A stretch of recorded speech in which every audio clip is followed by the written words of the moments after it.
गोली मारो सालों को, गठन के हत्यारों को, गठन पर के हत्यारों को गोली मारो सालों को, बलात्कारियों को फांसी दो, फांसी दो, फांसी दो, बलात्कारियों को फांसी दो, फांसी दो, फांसी दो, बलात्कारियों को फांसी दो, फांसी दो, फांसी दो।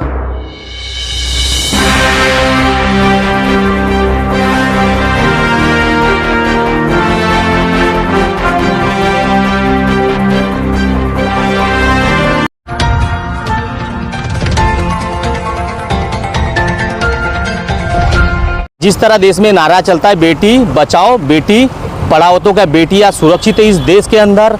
19 तारीख को लोकसभा के चुनाव थे, सांसद के चुनाव चलते चलते जो है देश के प्रधानमंत्री बनते। प्रधानमंत्री के चुनाव के दिन गोंदिया जिले में ऐसी घटना को अंजाम दिया गया कि जो घटना है शर्मसार करने वाली घटना हुई है। उसी तरह आदिवासी समाज के बांधव, अन्य समाज के बांधव आज जो है जिला अधिकारी और पुलिस अधीक्षक को निवेदन देने के लिए आए। आइए जानने का प्रयास करेंगे किस प्रकार की घटना हुई, क्या बोलेंगे किस प्रकार की घटना हुई 19 तारीख को।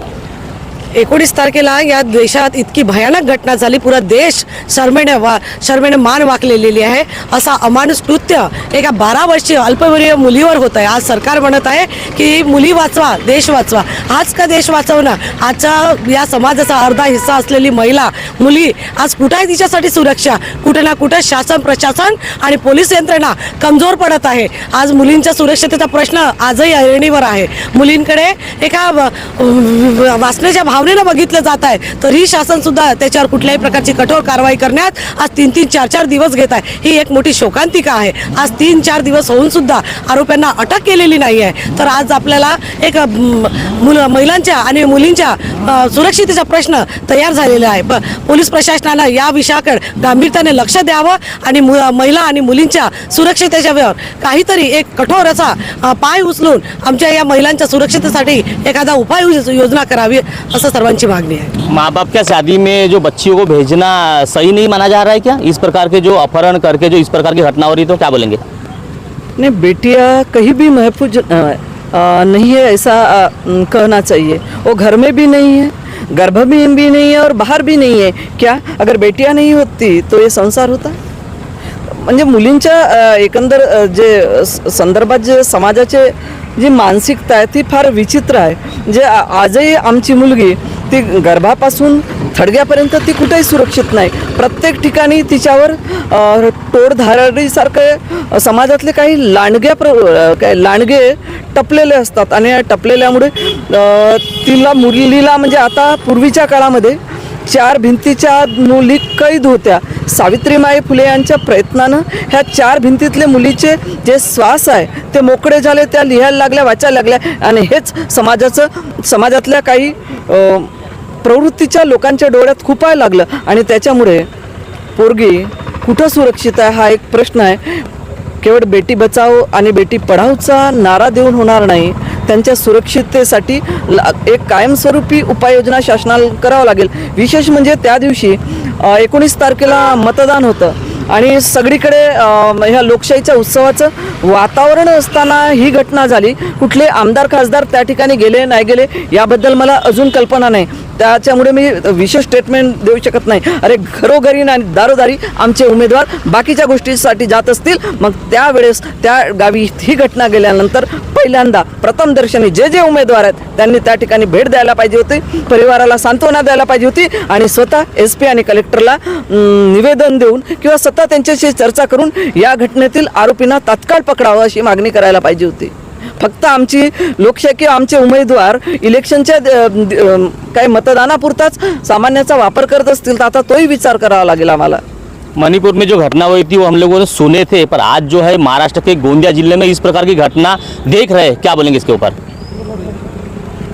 ही खूप शर्मनाक घटना आहे आणि मला हे म्हणायचं आहे की न्याय मिळत नाही म्हणून वारंवार ह्या घटना होतात. कारण प्रत्येक 2 महिन्यात घटना होण्याचं कारण काय आहे? समजा दरिंद्याला सजा मिळाली आणि मला तर असं वाटते उघड्यावर त्यांना फाशीची सजा व्हायला पाहिजे, तर कदाचित दुसरे 4 माणसं असे कृत्य करणार नाही. आणि आम्ही मानवतावादी आहोत.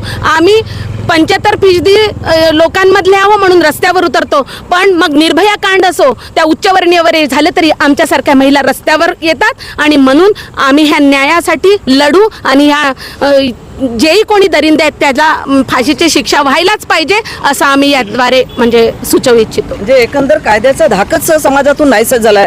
फक्त पोलीस सिस्टमच्या मागे लागलेले आहेत, राजकारण्यांना सुरक्षित करण्यासाठी लागल्यात, पण आम जनता कुठं सुरक्षित आहे? आणि कुठेतरी मला असं वाटतं की या ज्या महिला असोत की मुली असोत ज्यांच्यावर लैंगिक अत्याचार होत आहे त्याविषयीचा जो कायदा आहे तो कायदा समाज जागृतीमध्ये होणं खूप गरजेचं आहे. कारण की अशा घटना अशा यामुळे होतात की या कायद्याचं आजच्या युवा पिढीला माहीतच नसते.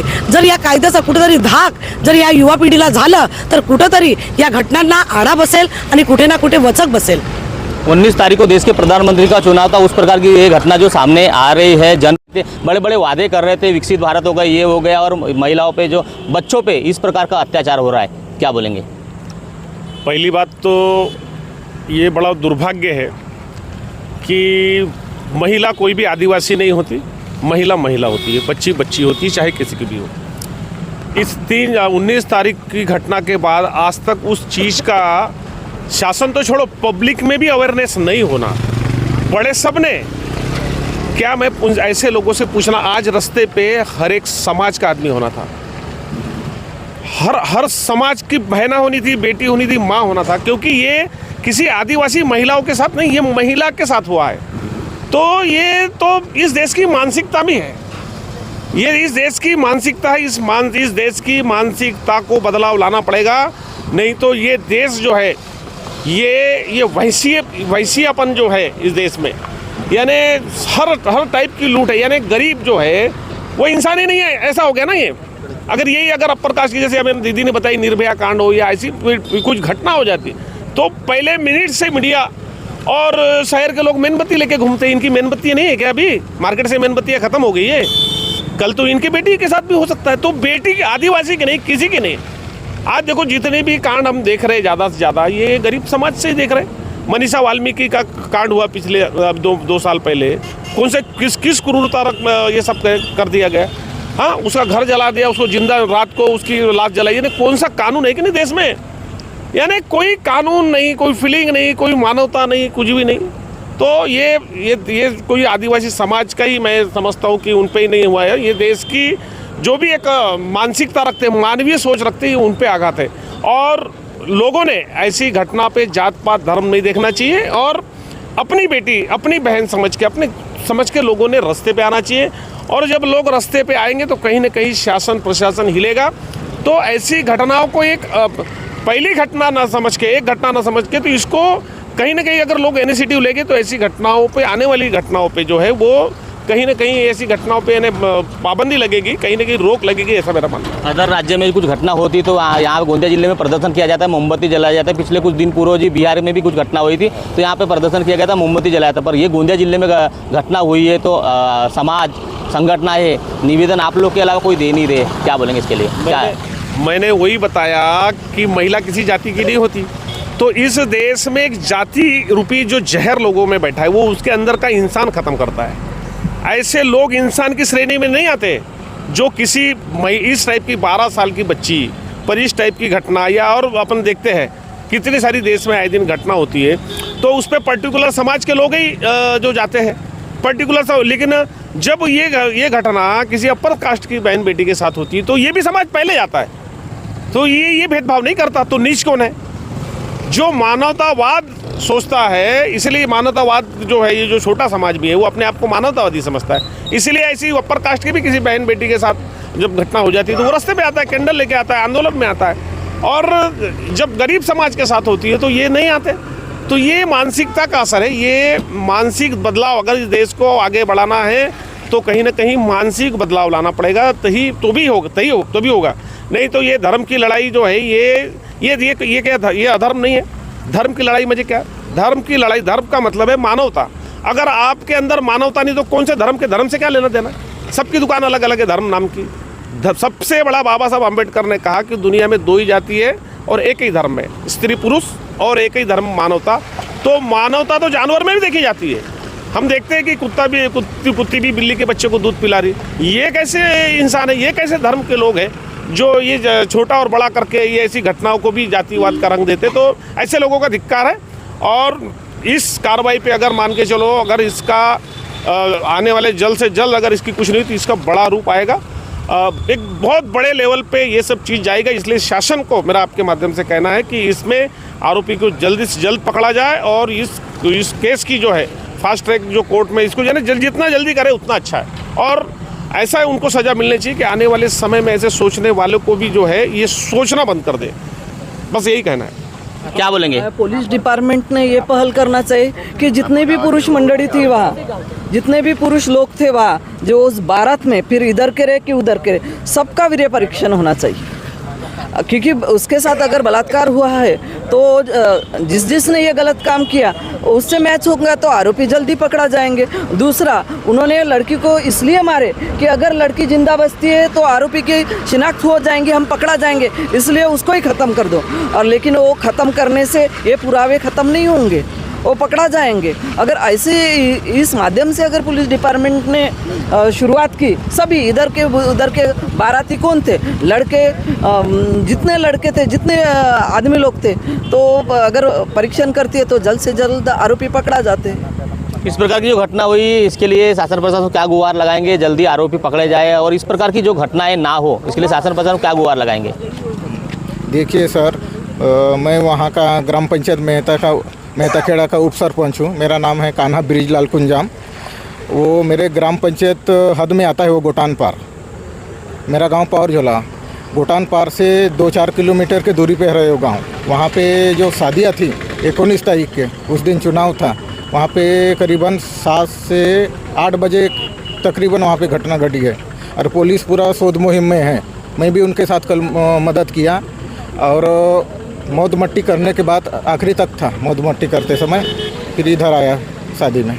आरोपी पकड़े क्यों नहीं गए अभी तक? क्या लगाएंगे शासन प्रशासन गुहार? देखिए, पुलिस प्रशासन तो भिड़ी हुई है और हम लोग भी उनके साथ है। जल्दी से जल्द पकड़ में आ जाएंगे वो। जल्द से जल्द अगर आप लोग की मांगे पूरी नहीं हुई, कितने दिन का अल्टीमेट दे रहे शासन प्रशासन, आगे क्या भूमिका करेंगे आप लोग की? हम लोग शासन प्रशासन और पुलिस विभाग को 5 दिन का अल्टीमेटम दे रहे हैं। अगर इस 5 दिन के अंदर मुजरिम को गिरफ्तार नहीं करें तो फिर हम 5 दिन के बाद संविधानिक तरीके से एक बड़ा सा आंदोलन करेंगे।